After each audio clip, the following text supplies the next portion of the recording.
안녕하세요. 쑥쑥 안숙입니다.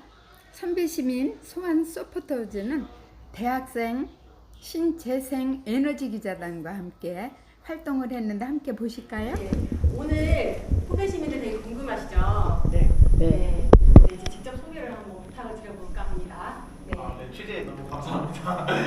네. 다르시죠? 네네, 진짜 다르죠. 네, 소개 부탁드리겠습니다. 네, 안녕하세요.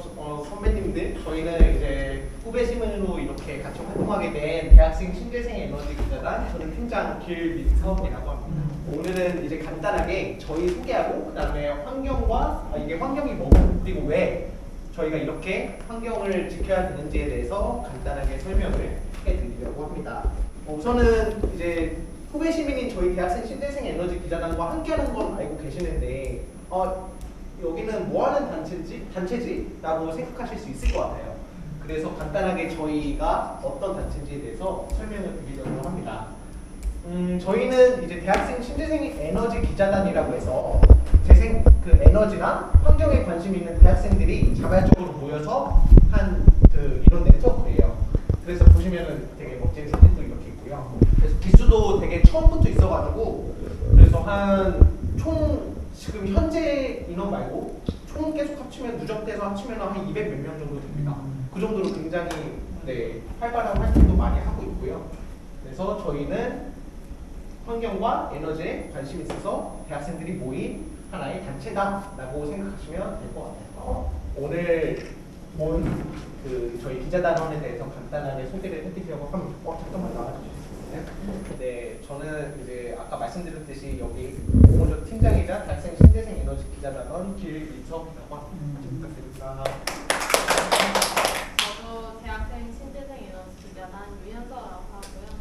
다 같이 이렇게 재밌는 활동했으면 좋겠습니다. 네. 저는 배신기 대학생 신재생 에너지 기자단 김예진이라고 하고요. 오늘 선배님들이랑 유익한 시간 잘 보내고 갔으면 좋겠습니다. 안녕하세요. 저는 대학생 신재생 에너지 기자단 박도원이라고 하고요. 오늘 소중한 만남 감사히 여기면서 즐겁게 활동했으면 좋겠습니다. 제가 팀장 21기 길민석이고요. 아까 현석 22기, 그 다음에 23기 예진이, 그 다음에 여기 22도원이 이렇게 4명 온 거예요. 저희는 지금 12년 됐어요. 2011년부터 1기가 2011년에 시작을 했어요.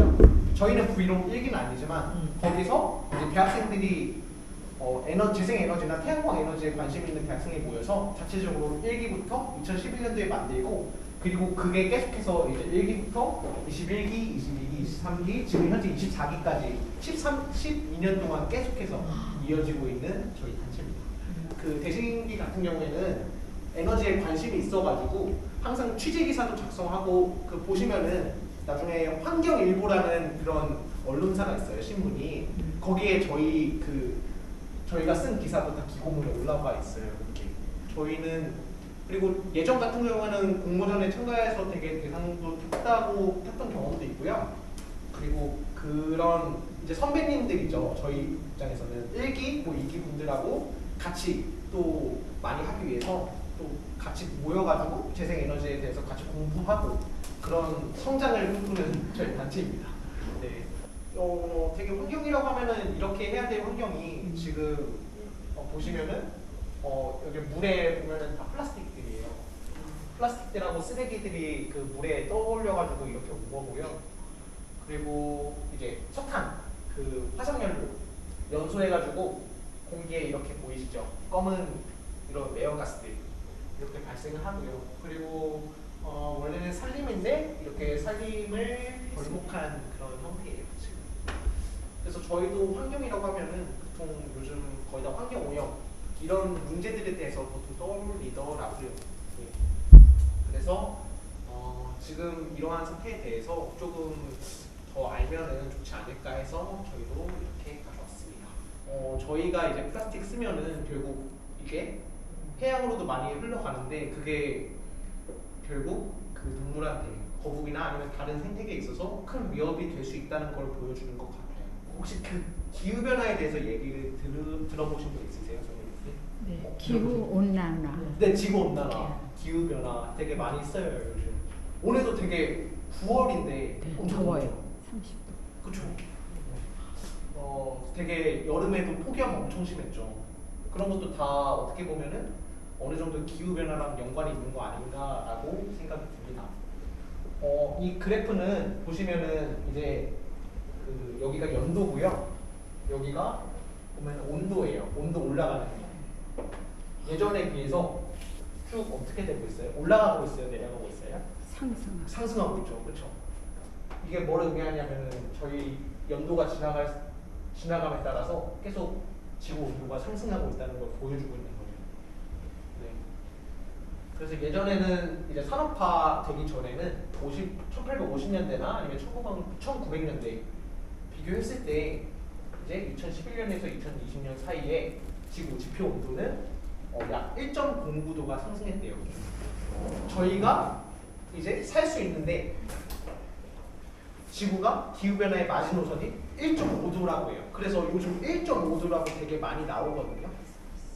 이 말의 뜻은 이 1.5도를 넘어가면은 뒤에 나오고 1.5도가 넘으면은 저희 이제는 지구가 저희 힘으로 어떻게든 안 된다는 거예요. 이제까지는 1.5도가 안 넘으면은 저희가 어느 정도 노력해서 다시 좀 할 수 있다 이거였는데 1.5도를 넘으면은 그러면은 지구도 자정 능력을 잃고 저희가 뭘 해도 크게 소용이 없다. 이미 저희 손을 떠나갔다. 이런 말이에요.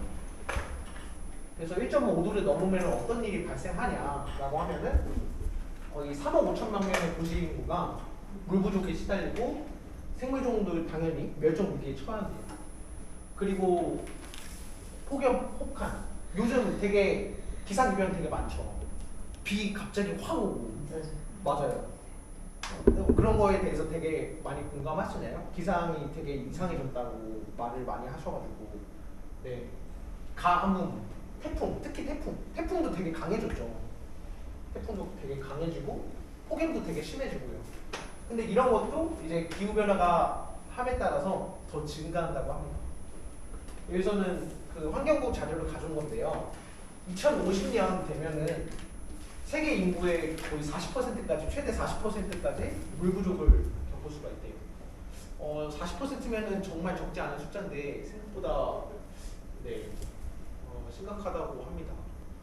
이게 현재로서도 1.1도를 넘었는데 1.5도 금방 달성할 것 같거든요. 2030 몇 년만 돼도. 그래서 이런 거를 조금 어느 정도 막아야 되지 않나라고 생각하고 지금 이렇게 환경에 대해서 조금씩 더 관심을 갖게 된 것 같아요. 이제 우리에게 낭비할 시간은 없다. 기후 변화로 인한 참담한 비극으로부터 인류가 생존하기 위해선 지금 모두가 행동해야 할 때입니다. 네, 저희 영상에서 한번 보셨다시피 지구 온난화가 일어나는 이유가 온실가스로 인해서 가장 많이 이제 지구 온난화에 영향을 많이 미친다고 얘기하는데, 그럼 온실가스가 무엇인지에 대해 먼저 알아야 될 것 같아요. 저희가 보면은 여기 그림에서도 보면 온실가스 층이 이렇게 있잖아요.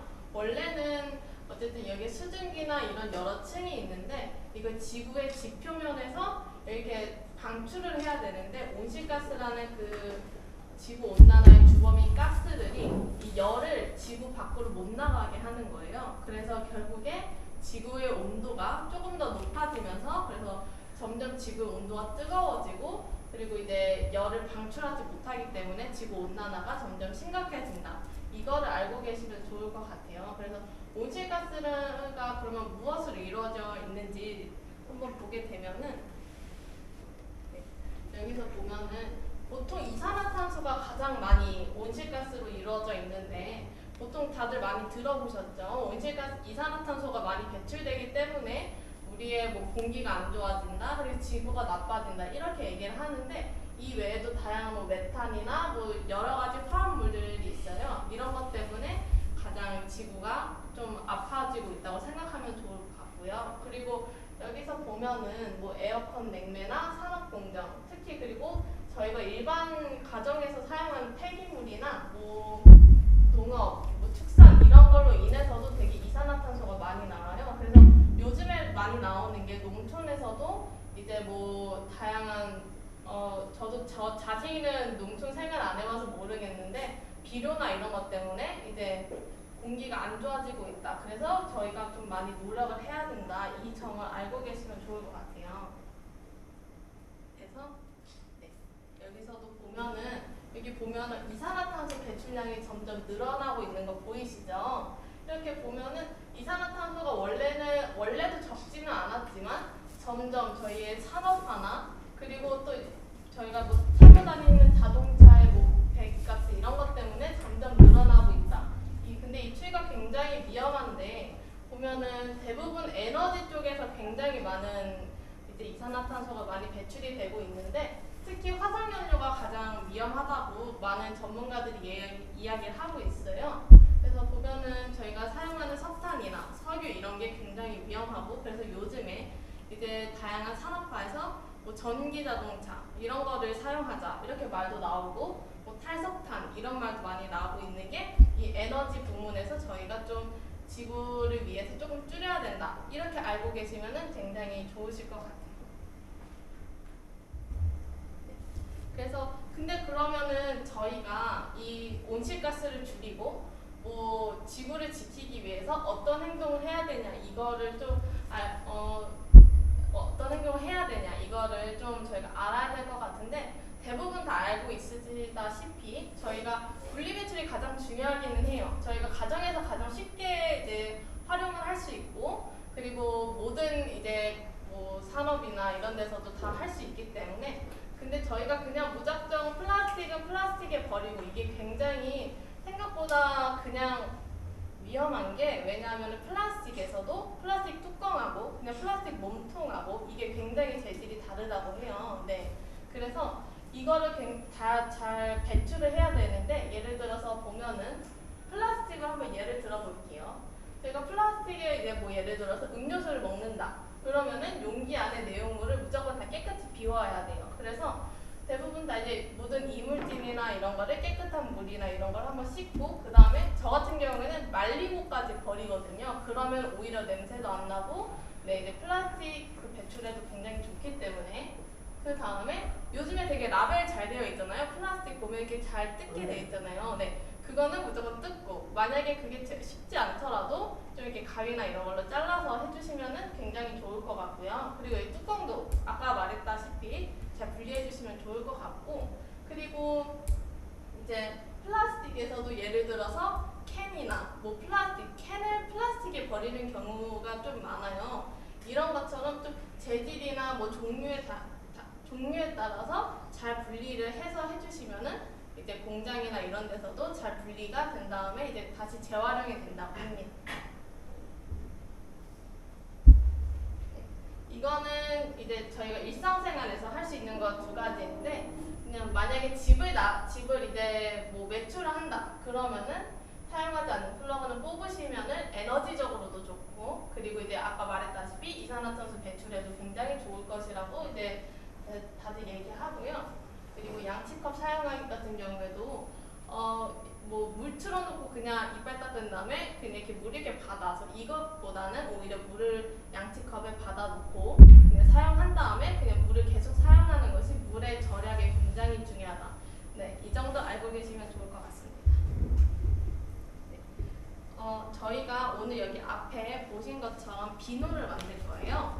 일단 비누가 저희의 뭐 일반 비누 같은 경우에는 굉장히 환경적으로 좋지 않아요. 왜냐하면은 이제 비누가 계면활성제라는 건데 계면활성제라는 게 무엇이냐면은 간단하게 설명을 드리자면은 저희 기름하고 물 아시죠? 기름하고 물이 합쳐지지가 않잖아요.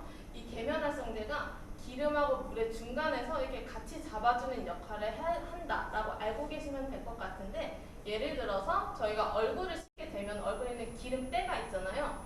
기름때를 저희가 물로 씻기에는 굉장히 한계가 있어요. 그래서 기름때를 이 비누가 잡은 다음에 물을 이렇게 같이 융화시켜서 이렇게 버려준다. 이렇게 하면 좋을 것 같은데 이 계면활성제가 대신에 고분자 물질로서 좀 위험해요. 그러니까 수질 오염에 굉장히 치명적인데 이런 것 때문에 이제 요즘에 나오는 게 이제 천연 비누 그리고 고체 비누 뭐 이런 게 굉장히 많이 나와요. 그래서 여기 보면은 천연 비누들은 이제 계면활성제가 아니라 뭐 이제 천연적으로 좋은 천연 계면 활성제 이런 것도 사용하고요. 그리고 뭐 자세히 모르겠지만 천연에서 뭐 사용한 약재들 이런 것도 사용하는 경우가 있는데 오늘은 저희가 그 천연 비누를 만들 계획입니다. 네. 먹으면 안 될 것 같은데. 되게 쉽게 나왔어요. 하트예요? 먹고